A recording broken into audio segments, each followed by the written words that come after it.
بھارت میں کسان ریلی اور پاکستان زندہ باد کے نعرے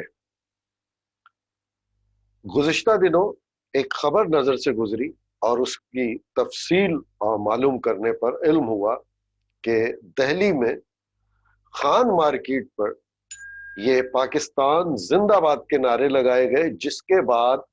پاکستان پر الزام لگایا گیا کہ بھارت کے یوم جمہوریہ پر جو کسان ریلی نے وہاں آنے کا اعلان کیا ہے، اس میں پاکستان اور پاکستان کی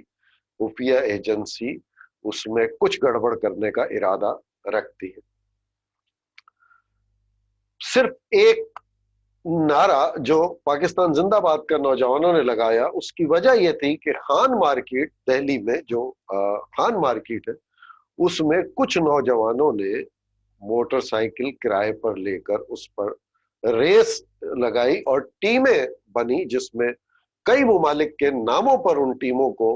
رکھا گیا، جس میں ایک پاکستان بھی شامل تھا۔ جو پاکستانی ٹیم کو جس کا نام پاکستان رکھا گیا تھا، اس کے سپورٹر اسے اس کی حوصلہ افزائی کرنے کے لیے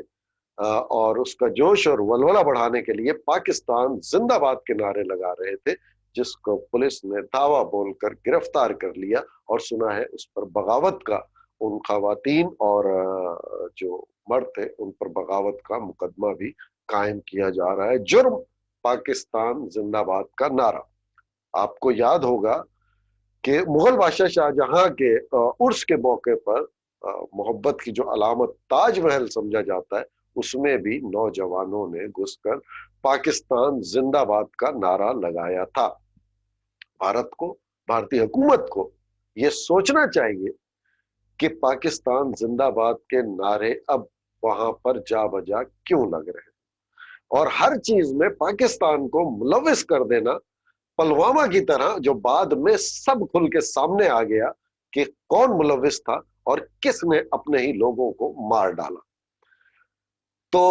بہت تیزی سے میڈیا اور سوشل میڈیا پر بھارت اور بھارتی حکومت کی جانب سے یہ پھیلایا جا رہا ہے کہ کسان ریلی جو ہے اس کو شہ پاکستان دے رہا ہے، جبکہ یہ سراہن بالکل سراسر غلط الزام ہے، اور اس سے ایک گمان اور خدشہ پیدا ہو رہا ہے کہ وہ اس حد تک جا سکتا ہے بھارتی حکومت کہ اپنے ہی کسانوں کو وہ کہیں کسی ایک بلاسٹ یا اس طرح کی کوئی حرکت کر کے اور ان کو ان کی ریلی کو ختم کرنے کے لیے کچھ بھی وہ انسانی جانوں کو ضائع کرنے سے بھی دریغ نہیں کریں گے، کیونکہ وہ بیس بنا رہے ہیں ابھی سے پاکستان کا۔ اس دہلی میں جو ریس ہو رہی تھی خان مارکیٹ میں، اس کو اس ریلی سے جوڑ دیا گیا،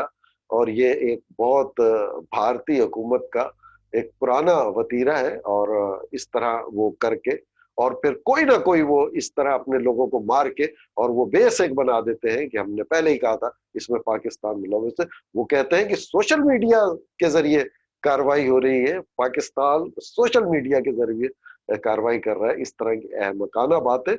بھارتی حکومت کو اور بھارتی عوام کو اب سوچنا چاہیے کہ یہ ان کے لیے ان کے خلاف کیا کیا جا رہا ہے، اور انہی کو مارنے میں انہی کے لوگ، انہی کی حکومتیں ملوث